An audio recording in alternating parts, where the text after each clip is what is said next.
Jamshoro Sindhi university के LLB जा exam जारी हैं जेके हींअर सिंधी यूनिवर्सिटी में मुख़्तलिफ़ डिपार्टमेंट हैं उनमें जारी ऐं सारी आहिनि। जीअं त असां तव्हांखे कवरेज में ॾेखारियोसीं त एग्ज़ाम स्टार्ट भी थी चुको आहे। उन हवाले सां असां सां गॾु कॉमर्स डिपार्टमेंट जो डायरेक्टर मौजूदु आहे। अचो त उन्हनि खां पुछूं था एग्ज़ाम जे हवाले सां उन्हनि छा चवणो। जी सर, असां वटि हिते कोई 1000 खन स्टूडेंट्स जो अरेंजमेंट आहे। उन खां पोइ असां वटि कुल 13 ब्लॉक ठहिया आहिनि ऐं उन मां 2 गर्ल्स जा आहिनि ऐं जेके 11 जेके आहिनि उहे मेल जा आहिनि। स्टूडेंट खे मोबाइल हल फ़ोन हलो आहे न, मोबाइल असां हलो न कई आहे। बाक़ी जेकॾहिं कंहिंसां को मसइलो आहे त पोइ उहा बि स्विच ऑफ कराई आहे, मोबाइल हलो न कई आहे। गाइड वग़ैरह का बि शइ जेको असां हलो न कई आहे। तव्हां ॾिसी सघो था त सभु स्टूडेंट आराम सां पेपर ॾेई रहिया आहिनि ऐं कंहिं वटि बि मोबाइल कान्हे का।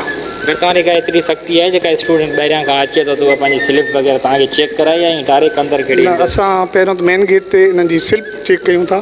उन खां पोइ जीअं ई वरी उहे ब्लॉक में अचनि था त असां उन्हनि जो शनाख़्ती कार्ड ॾिसूं था, स्लिप चेक कयूं था ऐं वरी साॻियो जेको सीरियल नंबर बि ॾिसूं था, कापी वग़ैरह चेक करे ऐं पोइ ई जेको आहे जेको उन्हनि खे जेको आहे सवलो कयूं था। जेका इसके मसइले मसाइल थी वेंदो आहे मिसाल तौरु अचण में रोल नंबर ॻोल्हण में, त पोइ उन हवाले सां छा चवणो?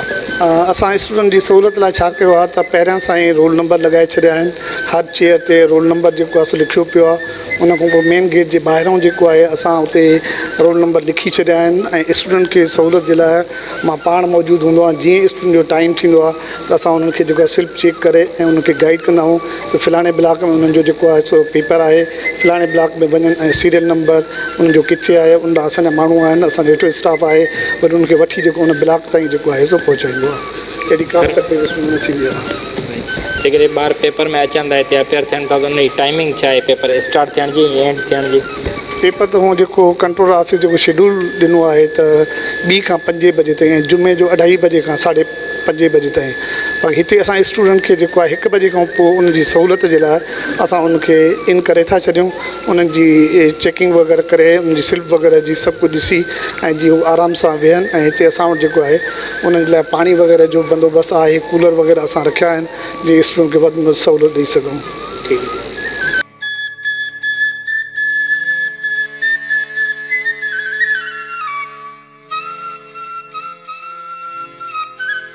कर दिए, लेकिन इनके इतने बड़े प्रोफेसर हैं और लेक्चर वो VC साहब हैं, उनको ये भी बताना चाहिए कि एक जहाँ 100 एडमिशन होते हैं वहाँ 1700 एडमिशन किए। क्लासें नहीं होती। मैंने भी यूनिवर्सिटी में पेपर दिए हैं, 2018 में पेपर दिए थे तो क्लासें होती थी यूनिवर्सिटी के अंदर, पढ़ाते थे, टीचर भी पढ़ाते थे, पूरे साल पढ़ाई नहीं होती। अब इन्होंने यहाँ पर सिस्टम ले लिया BSc दीगर क्लासेस के कौन से इन्होंने नकल ख़त्म की है। तो ये तो ज़्यादती की है स्टूडेंट के साथ। ये पहले से बताते हैं, ये सारे दिन लोग एडमिशन नहीं लेते, लोगों ने लिया। मेरा नहीं, हम तो दे रहे हैं पेपर। मैंने पहले भी यूनिवर्सिटी में पेपर दिए, मुझे यूनिवर्सिटी का माहौल मालूम है। 8 से 7 सब्जेक्ट पढ़ाते हैं, उसके अंदर से इम्तिहान लिया जाता है। यहाँ इतनी मोटी मोटी गाइडों से पेपर लिया गया है, ना क्लासें होती काली साइड पे, ना टीचर पढ़ाते हैं। अब इन्होंने ये क्रेडिट ले रहे हैं कि हमने नकल ख़त्म कर दी। ये कौन सी अक्लमंदी है? ये कौन सा तरीका है कि नकल ख़त्म कर दी? भाई पहले पढ़ाओ तो सही। कॉलेजों में क्या आपने क्या यकीनी VC साहब ने क्या इस बात को यकीनी बनाया कि कॉलेजों में क्लासें होती हैं?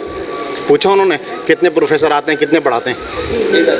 जीअं तव्हां ॾिठो जामशोरो सिंधी यूनिवर्सिटी में LLB जा एग्ज़ाम जारी हुया, जंहिंमें असां हींअर कॉमर्स डिपार्टमेंट जो विज़िट कयोसीं त स्टूडेंट खे का बि अहिड़ी तकलीफ़ न हुई पेपर जे दौरान। ऐं डायरेक्टर जो चवणु हुयो त हिते 1000 खां मथे स्टूडेंट आहिनि ऐं हर ॿार लाइ असां सहूलियत रखिया वियो। असां हिते डायरेक्टर सां बि ॻाल्हियूं कयूं आहिनि, उन्हनि चयो त हर स्टूडेंट खे सहूलियत कई वेंदी आहे ऐं मोबाइल ते अलाउ न आहे। जेके स्टूडेंट मोबाइल खणूं था अचनि त उन्हनि खे असां पंहिंजो मोबाइल ऑफ कराए छॾींदा आहियूं। हिते पेपर स्टार्ट थियण जी टाइमिंग 2 खां वठी 3 बजे ताईं रखी वई आहे। कैमरामैन महबूब अली जमाली सां गॾु रिपोर्टर मज़र अली जमाली, सोच TV हैदराबाद।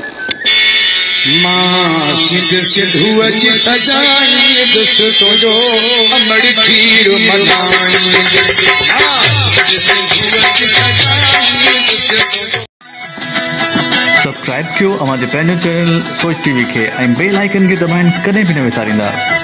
सब्सक्राइब करें आपके अपने चैनल सोच TV को और बेल आइकन पर क्लिक करना ना भूलें। Don't forget to subscribe our channel Soch TV and press the bell icon.